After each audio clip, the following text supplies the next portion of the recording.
మధురం మధురం నీ వాక్యం నా త్రోవకు దీపం నీ వాక్యం.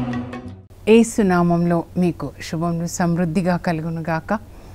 మధురం నీ వాక్యం అనే కార్యక్రమానికి స్వాగతం.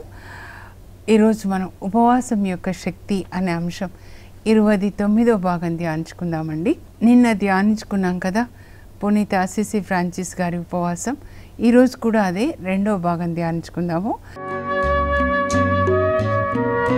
మధురం మధురం నీ వాక్యం నా త్రోవకు దీపం నీ వాక్యం. ఈరోజు ఆయన యొక్క బోధనల మీద మనం కేంద్రీకరిద్దాం, ఫోకస్ చేద్దాం. Let's focus on the teachings of Saint Francis of Assisi. ఆ పునీతుని గురించి నేను చదివింది మరి 26 సంవత్సరాలండి. అప్పుడు చదివిందే ఇప్పుడు నేను మీతో పంచుకుంటాను. నా హృదయంలో దాచుకున్నాను. ఆత్మలో ఆయన యొక్క సన్నిధిని నేను అనుభవిస్తానన్నమాట. ఆయనను ఏమంటారంటే reflection of Jesus, perfect image of Jesus, another Christ అన్నమాట. క్రీస్తుతో అంటు కట్టబడి క్రీస్తు నుంచి పొంది మనకి దాన్ని అందించారు. ఆయన మరొక క్రీస్తులాగా జీవించారన్నమాట. ఆ క్రీస్తు యొక్క ప్రతిబింబం. యేసు ప్రభు ఏమో తండ్రి దేవుని యొక్క ప్రతిబింబం అన్నమాట. కొలొస్సీ 1:15లో పౌలు రాస్తాడు, అదృశ్యుడైన దేవుని యొక్క ప్రత్యక్ష రూపమే యేసు ప్రభు అని. పరలోకంలో ఉన్న తండ్రి మనకు కనబడట్లేదు, ఆత్మ కదండి. ఆ తండ్రి యొక్క కుమారుడు, వాక్యమైన ఆ కుమారుడు శరీర రూపం దాల్చి ఈ లోకంలో ఆయన జన్మిస్తారు. అయితే ఆయన యొక్క స్వభావము ఆ తండ్రి యొక్క స్వభావాన్ని పోలి ఉందన్నమాట. నేను నా తండ్రి ఒక్కటే అని చెప్తారు యేసు ప్రభు. నేను నా తండ్రి ఏకమై ఉన్నామని. ఒక ప్రతిబింబం, అద్దంలో మన ప్రతిబింబం చూసుకుంటే ఎలా అలా అన్నమాట. యేసు ప్రభు తండ్రి దేవుని ప్రతిబింబం అయితే పునీత ఫ్రాన్సిస్ ఆఫ్ అసిసి మరి యేసు ప్రభు యొక్క ప్రతిబింబం అండి. అంతగా యేసు ప్రభుతో ఆయన అంటు కట్టబడి ఆయన స్వభావాన్ని పొంది అలా జీవించి లోకానికి యేసు ప్రభు యొక్క సందేశాన్ని అందిస్తారండి. ఆయన చెప్పింది ఏంటంటే పరలోకం వెళ్ళాలంటే 3 లక్షణాలు చెప్తారండి. Simplicity, humility, purity are the ways to heaven. 3 తెలుగులో చెప్పాలంటే దీనత్వము, వినయము, పరిశుద్ధత పరలోకమునకు మార్గములు అని చెప్తారనమాట. అదే పేతురు గారు కూడా రాస్తారండి. 1 పేతురు 5:6లో ఏమంటారంటే దీన మనస్సు కలిగి ఉండి దేవుని యొక్క బలమైన హస్తం క్రింద వినమ్రులై ఉండండి, అప్పుడు మనము పరలోకానికి వెళ్ళగలుగుతాం. మీ దేవుడు పరిశుద్ధుడైనట్లే మీరును పరిశుద్ధులై ఉండండి. ఒక ఫాదర్ గారు నాకు చెప్పారు, సెమినర్లో మాకు ఇది నేర్పించారు అని. ఏంటి అంటే Jesus you are holy and pure, so make me also holy and pure. ఆ ఫాదర్ గారు నాకు నేర్పించారండి. సో నేను కూడా ఎప్పుడు ఈ మాట చెప్పుకుంటాను, Jesus you are holy and pure, make me also holy and pure. పరలోకానికి వెళ్ళాలంటే, పరిశుద్ధుడైన దేవుని దగ్గరికి వెళ్ళాలంటే మనం పరిశుద్ధంగా ఉండాలి. అలాగే యేసు ప్రభు ఎంత దీన మనస్సు కలిగి, ఆయన ఎంత వినమ్రుడై ఉండి మరి శిష్యుల కాళ్ళు కడిగారు. తండ్రి యొక్క మాటకు విధేయులై సిలువలో ఆయన మరణించారన్నమాట. వినయం కలిగిన వాళ్ళు విధేయిస్తారండి, మన్నిస్తారు, సేవ చేస్తారనమాట. కనుకనే be simple, humble and pure. ఆయన లెటర్స్ రాసినప్పుడు ఫ్రాన్సిస్ ఆఫ్ అసిసి చాలా సభలు వస్తాయి కదండి. ఆ సభలకి పెద్దలకి అక్కడున్న బ్రదర్స్కి లెటర్స్ రాసినప్పుడు ఆ లెటర్స్లో ఆయన ముఖ్యంగా రాసేది ఇది అనమాట, be simple, humble and pure. ఆయన అలా జీవించి అలా బోధించారనమాట. యేసు ప్రభు కూడా ఏదైతే ఆయన జీవించారో దాన్ని బోధించారు. ఫ్రాన్సిస్ ఆఫ్ అసిసి గారు కూడా యేసు ప్రభు అడుగు జాడలో నడిచి ఆయన కూడా అలాగే ఆయన జీవించి బోధించారనమాట. అందువల్ల ఇన్ని సంవత్సరాలైనా కూడా ప్రపంచంలో అనేక మందిని ఆయన మారుస్తూ ఉన్నారండి. అయితే అష్టభాగ్యాలు ఈరోజు మనం ధ్యానించుకుందామండి. ఎలా ఫ్రాన్సిస్ ఆఫ్ అసిసి గారు ఈ అష్టభాగ్యాల్ని ఆయన జీవించి బోధించారు, ఎలా అర్థం చేసుకున్నారో చూద్దాం. మత్తయి సువార్త 5వ అధ్యాయంలో 3 నుంచి 10 వరకు అండి. అయితే ఇవి యేసుప్రభు యొక్క ప్రసంగం అన్నమాట. మొదటి ప్రసంగం, కొండ మీద ప్రసంగం అంటారు. ఇలా జీవించిన వాళ్ళు పరలోకానికి వెళ్తారు. ఎవరు? 8 రకాల మనుషులు అన్నమాట. 5:3లో ఏముంటుందంటే, దీనాత్ములు ధన్యులు, దేవరాజ్యము వాళ్ళది. దీన మనస్సు, దీనమైన ఆత్మ మనస్సు కలిగిన వారు ధన్యులు, దేవరాజ్యం అంటే పరలోకానికి వెళ్తారు అని. ఎవరు మరి దీన మనస్సు కలిగిన వాళ్ళండి? ఎవరు అనంటే అన్ని విషయాల్లో దేవుని మీద ఆధారపడే వాళ్ళు అన్నమాట. ఫ్రాన్సిస్ ఆఫ్ అసిసి తన శిష్యులకి అంటే బ్రదర్స్కి ఇదే బోధించేవాళ్ళు అనమాట. అన్ని విషయాల్లో దేవుని మీద ఆధారపడాలి. వాళ్ళకంటూ ఏ ఆస్తి ఉండదు.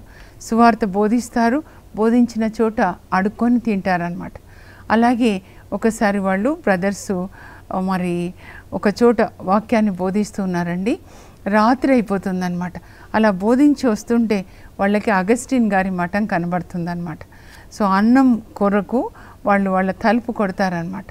అప్పుడు తలుపు తీసింది ఎవరంటే అంతోని వారు, ఆయన ఫాదర్గా ఉంటారు, ఫెర్నాండో ఆయన పేరు అసలు. అప్పుడు తలుపు తీస్తారు. తలుపు తీసి వాళ్ళని లోపలికి ఆహ్వానించి వాళ్ళకి అన్నం పెడతారు. ఆయన డ్యూటీ అదనమాట.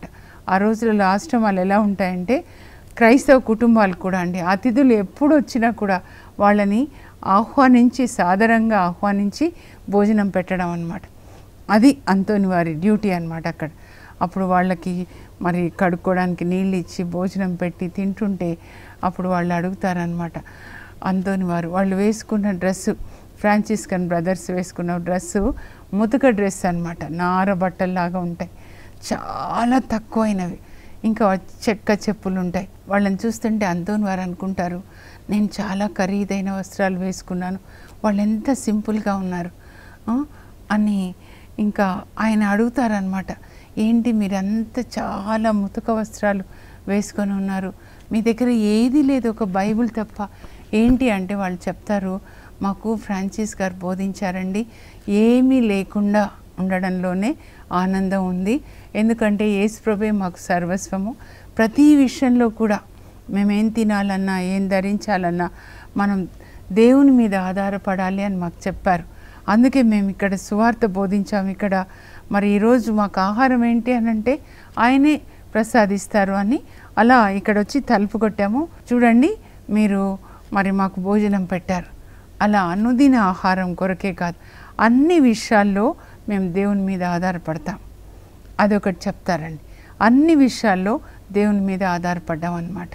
మదర్ తెరీసా తల్లిని అమెరికాలో బిజినెస్ మ్యాగ్నెట్స్ అంటే వ్యాపారవేత్తలు పిలుస్తారంటండి. పిలిచి మీటింగ్ పెట్టి, మదర్ గారు మీరు అక్కడ వెళ్ళి అడుక్కోవడం ఎందుకు, మీకు ఎంత కావాలి, సంవత్సరానికి ఎంత ఖర్చో చెప్పండి, మొత్తం మేము బ్యాంకులో వేస్తాం. అప్పుడు మదర్ అన్నారంట, మీరు నాకు డబ్బులు ఇస్తారు, బ్యాంకులో వేస్తారు, అప్పుడు నాకేదైనా అవసరం వచ్చినప్పుడు నా మనస్సు దేవుని మీదకి వెళ్లకుండా బ్యాంకులో డబ్బు ఉంది కదా అని బ్యాంకు మీదకి వెళ్తుంది. అంటే నేను దేవుని మీద ఆధారపడట్లేదు, కనుక మీ డబ్బు వద్దయ్యా, మాకు ఎప్పటికప్పుడు ఏది కావాలో పరలోకపు మా తండ్రి మాకున్నాడు, ఆయన పోషిస్తాడు, ఆయన మాకు ప్రొవైడర్, ఆయన సమకూరుస్తారు అని చెప్పారంట. అంటే దేవుని మీద అన్ని విషయాల్లో ఆధారపడ్డాం. ప్రపంచం అంతటా మదర్ తెరీసా హోమ్స్ ఉన్నాయి కదా, మరి ఎలా దేవుడు వాళ్ళని పోషిస్తున్నారు చూడండి. అది విశ్వాసం అన్నమాట. అది దీన మనస్సు అంటే దేవుని మీద ఆధారపడ్డాం అన్ని విషయాల్లో. ఏ విషయంలో మనం చింతించొద్దండి. ఎందుకంటే మన పరలోక తండ్రి ఆకాశ పక్షుల్ని పోషించి ఆయన మనల్ని కూడా పోషిస్తాడు. పోషణే కాదు, మన ఆది మన అంతమంతా ఆయనే. తల్లి కడుపులో మనల్ని సృజించిన దగ్గర నుంచి పరలోకానికి వెళ్ళే వరకు కూడా ఆయన ఈ లోకంలో మనల్ని కుడి చేయి పట్టుకొని నడిపిస్తాడు. ఆయన ఎప్పుడూ మంచి చేసే మంచి దేవుడు, ప్రభు మంచివాడు, ఆయన కృప నిరంతరం ఉంటుంది. God is good, his love endures forever. Just trust in the Lord. పసిపిల్లవాడు లేదా పసిబిడ్డ ఎలా తల్లిని నమ్ముకుంటుందో అలా మనం నమ్ముకోవాలన్నమాట. తల్లి గుండెల మీద 131వ కీర్తన నాకు ఇష్టం అండి. దావీదు ఏమంటాడంటే, పాలు తాగి నా పసిబిడ్డ తల్లి గుండెల మీద ఎలా ఆదమరిచి ప్రశాంతంగా నిద్రిస్తాడో అలా నేను నా దేవుని గుండెల మీద ప్రశాంతంగా నిద్రిస్తాను. పాలు తాగిన తర్వాత, అంటే పాలు కూడా ఎప్పుడు తాపాలి తల్లికే తెలుసు. బాబు నాకు పాలు ఉన్నాయా, ఏ బట్టలు ఉన్నాయి, ఏది ఆలోచించాడు కదా, ఎందుకంటే వాళ్ళమ్మ అన్నీ ఆలోచిస్తుందన్నమాట. అందుకే తల్లితో పోలుస్తారు. దేవుని యొక్క ప్రేమ మనకు అర్థం కావాలని మరి యెషయా 66:12 ఒక తల్లి ఎలా మిమ్మల్ని ఆదరిస్తుందో ప్రేమిస్తుందో నేను మిమ్మల్ని ఆదరిస్తాను, కనుక మీరు చింతించొద్దు. ఎంత చక్కగా చెప్తాడండి. ఇంకొకటి ఏం చెప్తాడంటే దీన మనస్సు గురించి. దీన మనస్సు ఉన్నవాళ్ళు తొందరగా వాళ్ళు గాయపడరంట. When somebody says something they will not get angry, they will not be annoyed. ఏదైనా ఒక మాట అన్నారనుకోండి, నువ్వు ఇలా ఉన్నావని, వెంటనే కోపం తెచ్చుకోరనమాట. అది కూడా మదర్ తెరీసా తల్లి అండి. ఈ సెయింట్ ఫ్రాన్సిస్ ఆఫ్ అసిసి చెప్పినట్లుగా ఆయన తర్వాత మరి ఎవరు జీవించారంటే నేను ఆ తల్లిని నిజంగా చూడలేదండి. 97లో దేవుడు ఆ తల్లిని పరలోకంలో పిలుచుకున్నారు. అప్పుడు దేవుడు నాకు పరిశుద్ధ ఆత్మనిచ్చారనమాట. వాళ్ళ సిస్టర్స్లో ఆ దీన మనసు చూశాను. అయితే క్యాల్కట్టాలో ఉన్నప్పుడు మదర్ తెరీసా తల్లిగారు ఒక చెత్తకుండిలో బాబు దొరికితే, చాలాసార్లు చెప్పాను నేను, బాబు దొరికినప్పుడు ఆ బాబుని తీసుకున్నారంట. తర్వాత అక్కడే దగ్గరలో షాప్ జనరల్ స్టోర్స్ ఉంటుంది కదండి, అక్కడ వెళ్ళి బాబుకు కొంచెం పాలు కొనాలి, మరి తర్వాత పాల సీసా కొనాలి, అట్లా అని అక్కడ చాలామంది కొనుక్కుంటుంటే ఒక సర్దార్జీ అనమాట, ఆయన కూడా కొనుక్కోడానికి ఉన్నారు. బ్రదర్ గారు, ఈ బాబుకి చాలా ఆకలేస్తుంది, పసివాడు, కొంచెం ఏదైనా పాల కొరకు డబ్బులు ఇస్తారా అంటే అని ఇలా చేయి చాస్తే థూ అని ఊసేశాడంటే చేయి నిండా ఆయన.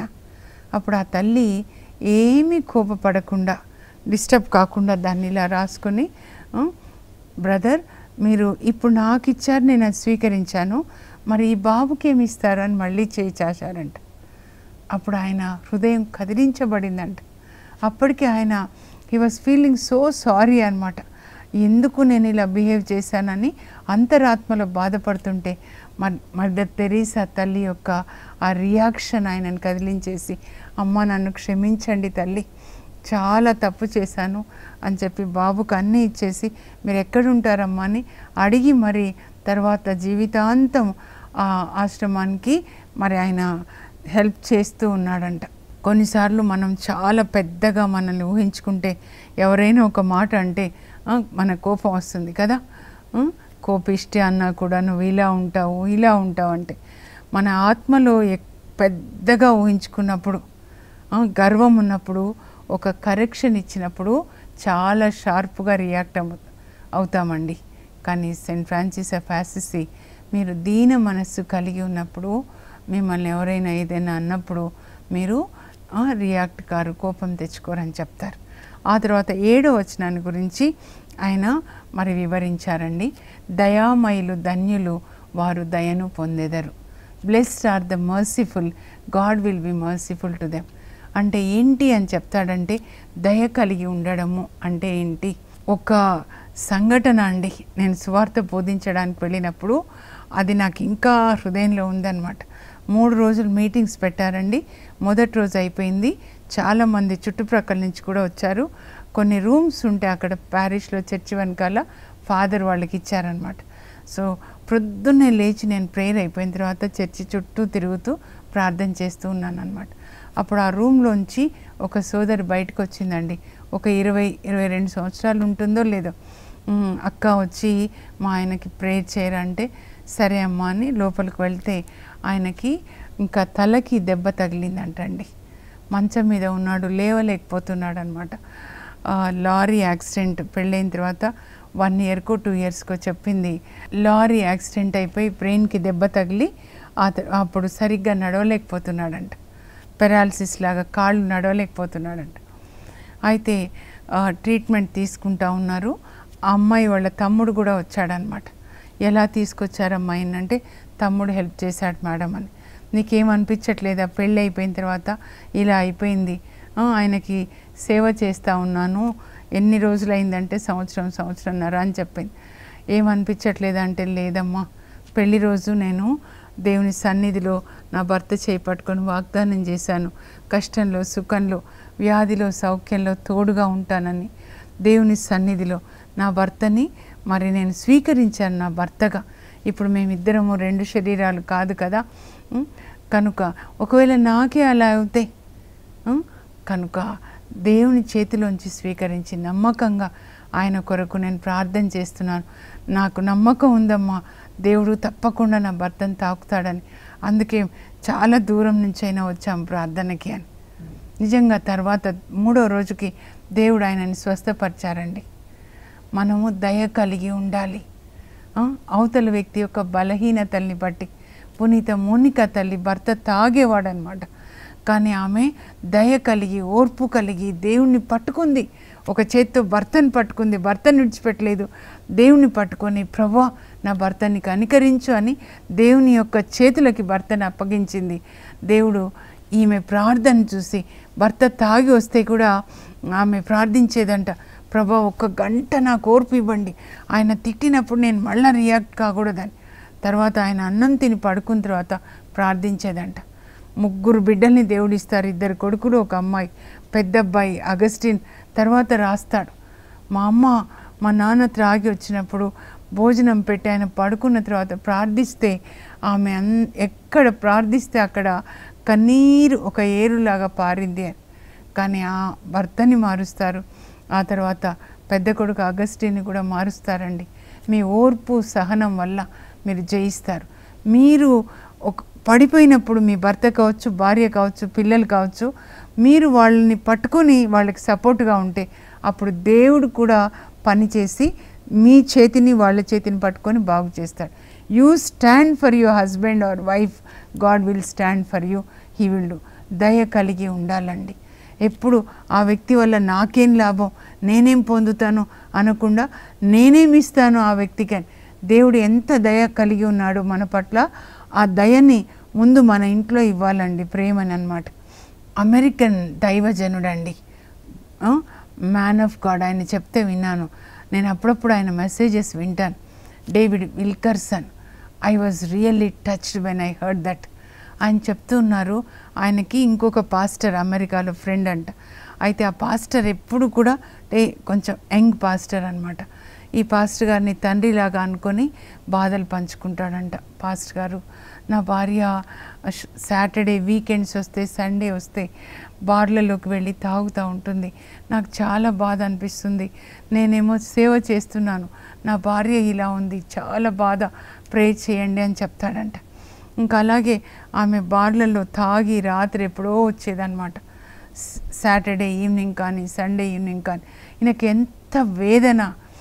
అయితే ఒకసారి అక్కడే తాగి అక్కడే ఇంకా బార్లో తెలియకుండా ఉన్నప్పుడు ఇంకా ఎవరో ఆమెతో పాపం చేస్తారనమాట. వాళ్ళు ఓనర్సు, ఆ బారు ఓనర్స్ ఇలా జరిగింది అని చెప్తే ఈయన వెళ్ళి ఆమెను తీసుకొని వస్తే గాయాలంట, ఒంటి మీద గాయాలు. ఇంకా ఆమెని ఇంటికి తీసుకొని వచ్చి ఆమెకి సేవ చేసి డేవిడ్ విల్కర్సన్ గారికి ఫోన్ చేసి చాలా ఏడుస్తాడంటే ఏం చేయాలో నాకు అర్థం కావట్లేదు. ఆయన భార్య కూడా ఇద్దరు, అయ్యా మీరు ఒక్కరేం చేస్తారు, ఇక్కడికి రండి, విమానంలో ఇక్కడికి రండి అంటే జాగ్రత్తగా భార్యను తీసుకొని వచ్చారండి. వీళ్ళు చక్కగా రిసీవ్ చేసుకొని వాళ్ళకి మంచి ప్రేమను అందించి దేవుడు బాగు చేస్తారని. అయితే ఈయన ఏం చెప్తున్నారంటే, డేవిడ్ గారు, ఈ పాస్టర్ గారు తన భార్యను చూస్తే మాకే ఎట్లా అనిపించింది, ఒక పాస్టర్ గారి భార్యగా ఈమె ఇలా చేయొచ్చని. కానీ ఎంత సేవ చేశారంటే ఆ పాస్టర్ గారు, చిన్న పాస్టరు, తన భార్య గాయాలకి కట్లు కట్టి స్నానం చేయించి తల దువ్వి డ్రెస్ వేసి తినిపిస్తూ హనీ హనీ అని పిలుస్తూ, వాళ్ళు అలా పిలుచుకుంటారు అమెరికాలో. ఇంత ప్రేమని ఒక భర్త ఇలాంటి భార్యకు చూపిస్తాడా అని నాకే అనిపించిందండి.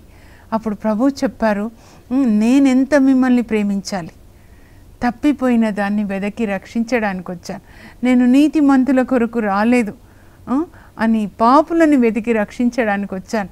యేసు ప్రభు ప్రేమ కొన్నిసార్లు ఇలాంటి మహనీయులైన వ్యక్తుల ద్వారా మనకి చూపిస్తారండి.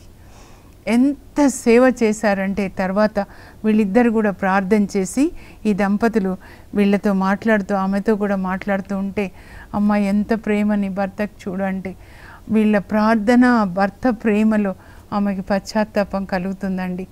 చక్కగా అయిపోయి తర్వాత భర్తతో సేవలో నిలబడి ఇంకా భర్త చనిపోయిన తర్వాత కూడా సేవ కొనసాగించిందంట. ఆమె ఎప్పుడు చెప్తుంది, నా భర్త నన్ను ఇంత ప్రేమించాడంటే ఆ దేవుడు ఎంత గొప్ప దేవుడు, యేసు ప్రభు మనల్ని ఎంత ప్రేమించాలి. ఒక వజ్రము మనం ఆయనకి వజ్రంలాగా అన్నమాట. మురికి నీళ్ళలో పడిన ఆ వజ్రాన్ని పరలోకం నుంచి కిందికి వచ్చి యేసు ప్రభు మురికిలోంచి తీసి శుద్ధి చేసి తన కిరీటంలో వజ్రంలాగా వాడుకుంటారండి. అలా మిమ్మల్ని కూడా వాడుకుంటారు. ఇది ఆయన దయ గురించి చెప్తారనమాట. ఆ తర్వాత హృదయ శుద్ధి గల వారు ధన్యులు, వారు దేవుని దర్శింతురు. హృదయ శుద్ధి, happy are the pure in heart for they will see God. Pure in heart యేసుప్రభు 2 ఆజ్ఞలే ఇస్తారు కదండి. మత్తయి సువార్త 22:35 నుంచి 37 వరకు చూస్తే, పూర్ణ హృదయంతో, పూర్ణ మనస్సుతో, పూర్ణ శక్తితో మీరు దేవుని ప్రేమించండి, అలాగే నీలాగా నీ పొరుగు వాళ్ళని పూర్ణ హృదయం అంటే ఈ హృదయంలో ఇంకా ఈ లోకం ఉండకూడదు, ఏ మనిషి ఉండకూడదు, అలా ప్రేమిస్తారనమాట. సెయింట్ ఫ్రాన్సిస్ ఆఫ్ అసిసి గారు ఈ లోకాన్ని ఆయన ప్రేమించలేదు. ఆయన చేత్తో డబ్బుని ఆయన తాకలేదు. ఆయన జీవితం వాళ్ళకు ఉంటే ఒక 2 అంగీలు ఉంటాయి, ఒక బైబిల్ వాళ్ళ ఆస్తి, ఇంకా ఏది ఉండదండి వాళ్ళకి. అంత ప్యూర్ హార్ట్. అప్పుడు ఏం చెప్తారంటే, a man who has pure heart has no time for the things of this world. Pure పరిశుద్ధ హృదయంతో దేవుణ్ణి ప్రేమించే వాళ్ళకి ఈ లోక విషయాల్లో ఏ విషయాన్ని కూడా టైం ఉండదంట. 24 గంటలు దేవుని విషయాల్లోనే వాళ్ళు పని చేస్తూ ఉంటారంట. పౌలు ఫిలిప్పీలకు లేఖ రాసేటప్పుడు 2వ అధ్యాయం 21లో ఏం చెప్తాడంటే, అందరూ ఎవరి పనులు వాళ్ళు చూసుకుంటున్నారు, కానీ దేవుని పనులలో చాలా శ్రద్ధ కలిగిన వాడు ఒకే ఒక్కరు ఉన్నారు నా దగ్గర. ఎవరు అనంటే తిమోతి అని రాస్తాడనమాట. దేవుని పూర్ణ హృదయంతో ప్రేమించే వాళ్ళకి అసలు ఇంకా దేవుని విషయాల్లోనే అండి టైం 24 గంటలు. They have no time for the things of this world. అది ఈ లోక విషయాల్లో అసలు టైం లేకుండా దేవుని విషయాల్లోనే ఉన్నవాళ్ళు ప్యూర్ హార్ట్ అనమాట. ఈ హృదయంలో లోకం ఉంది అంటే అది ప్యూర్ హార్ట్ కాదు అని చెప్తారనమాట. ఇంకా శాంతి స్థాపకులు ధన్యులు, వారు దేవుని దర్శించరు. Blessed are the peacemakers, God will call them his children. Peacemakers ఎవరు అనంటే, peacemakers are those who preserve their peace of mind and also their heart for God even when things go wrong, when they have so many sufferings అనమాట. ఎవరు శాంతి స్థాపకులు అంటే, వాళ్ళు వాళ్ళ మనశ్శాంతిని, ఆ తర్వాత హృదయంలో దేవుని పట్ల వాళ్ళకి గల ప్రేమని కాపాడుకునేవాళ్ళు. ఎన్ని కష్టాలు వచ్చినా కూడా అనమాట. చిన్న తెరేసమ్మ గారు 15 సంవత్సరాల వయసులో కాన్వెంట్లో చేరుతారండి. తర్వాత వాళ్ళ నాన్నగారికి దిగులుతో ఆయన మతిస్థిమితం తప్పి మెంటల్ హాస్పిటల్లో చేర్పిస్తాడు వాళ్ళ మామయ్య. అప్పుడు వీళ్ళకి తెలుస్తుందన్నమాట, ఈ కాన్వెంట్లో ఉన్న సిస్టర్స్ ముగ్గురికి కూడా, మరియకి, పౌలినాకి, ఆ తర్వాత చిన్న తెరేసమ్మకి కూతుర్లు ముగ్గురు ఇలా కాన్వెంట్లో చేరారు. ముఖ్యంగా చిన్నమ్మాయి చేరడం వల్ల వాళ్ళ నాన్న బాధ తట్టుకోలేక ఇలా పిచ్చివాడైపోయి మెంటల్ హాస్పిటల్లో వాళ్ళ నాన్నని చేర్పించారు అనేవి విన్నప్పుడు ఆమె హృదయంలో ఎంత వేదన. కానీ ఎంత వేదన ఉన్నా కూడా అది కనిపించకుండా అందరితో సమాధానంగా ప్రశాంతంగా చిరునవ్వుల చిన్నారి చిరునవ్వు నవ్వుతూ దేవునితో ఆమెకున్న సంబంధాన్ని ఏ మాత్రం కూడా అది డిస్టర్బ్ కాకుండా, ప్రేమ, ఎంత ప్రేమో, నువ్వు మా నాన్నని బాగు చేయొచ్చు కదా, ఏం చేస్తున్నావు అని అడగలేదు. ఏది ఆశించకుండా దేవుణ్ణి ప్రేమించడం అన్నమాట. అది శాంతి స్థాపకులు అంటే. ఈ లోకంలో ఏది జరిగినా యోబు అంటాడు, అన్ని కోల్పోయినప్పుడు దేవుడే ఇచ్చారు, దేవుడే తీసుకున్నారు. కానీ భార్య మాయదారి దేవుడు అని వెళ్ళిపోతుంది అన్నమాట. పరిస్థితి బాగా లేనప్పుడు, ఏ పరిస్థితి ఎలా ఉన్నా దేవుని మీద మనకున్న ప్రేమ డిస్టర్బ్ కాకూడదు. మన పీస్ ఆఫ్ మైండ్ చుట్టుప్రక్కల పరిస్థితి ఎలా ఉన్నా డిస్టర్బ్ కాకూడదు అన్నమాట. ఎవరు మనల్ని ఏమైనా అననివ్వండి, మనం మాత్రం వాళ్ళతో పీస్ఫుల్గా ఉండడం అన్నమాట. ఇవి ఆయన చెప్తాడండి. ఒక్కసారి మరి ఆయన చెప్పినవి కొన్ని నేను చదువుతాను, మీరు స్క్రీన్ మీద చూడండి. Sanctify your self and you will sanctify the society. While you are proclaiming peace with your lips, be careful to have it even more fully in your heart. The deeds you do may be the only sermon some persons will hear today. I am as I am in the eyes of God, nothing more, nothing less. By the anxieties and worries of this life, Satan tries to dull man's heart and make a dwelling place for himself there. And prayer of Saint Francis of Assisi. Blessed is he who expects nothing, for he shall enjoy everything. When we pray, we should not expect anything. Instead, we should ask God, what can I do for you, Lord? Finally, the prayer of Saint Francis of Assisi. Lord, make me an instrument of your peace. Where there is hatred, let me sow love. Where there is injury, pardon. Where there is doubt, faith. Where there is despair, hope. Where there is darkness, light. Where there is sadness, joy. ఇప్పుడు ప్రార్థన చేసుకుందాం. పరలోకపు మా తండ్రి, మీ పరిశుద్ధ నామమునకు స్తోత్రం కలుగును గాక. సెయింట్ ఫ్రాన్సిస్ ఆఫ్ అసిసి గారు నడిచిన అడుగు జాడల్లో మేము నడవాలి.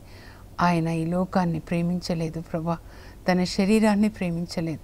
యేసయ్య పూర్ణ హృదయంతో మిమ్మల్ని ఆయన ప్రేమించాడు, మీకు మహిమకరంగా జీవించాడు. ఆ పునీతుని అడుగుజాడల్లో నడుస్తూ మేము కూడా ఈ లోకంలో మిమ్మల్ని మహిమపరిచే కృపను మాకు దయచేయమని యేసు నామంలో అడుగుచున్నాం తండ్రి, amen. Saint Francis of Assisi గారిలాగా యేసు ప్రభువు నడిచిన ఆ బాటలో నడుస్తూ ఆయనకి మహిమకరంగా జీవించే కృప దేవుడు మనందరికీ దయచేయను గాక. God bless you. Have a blessed day.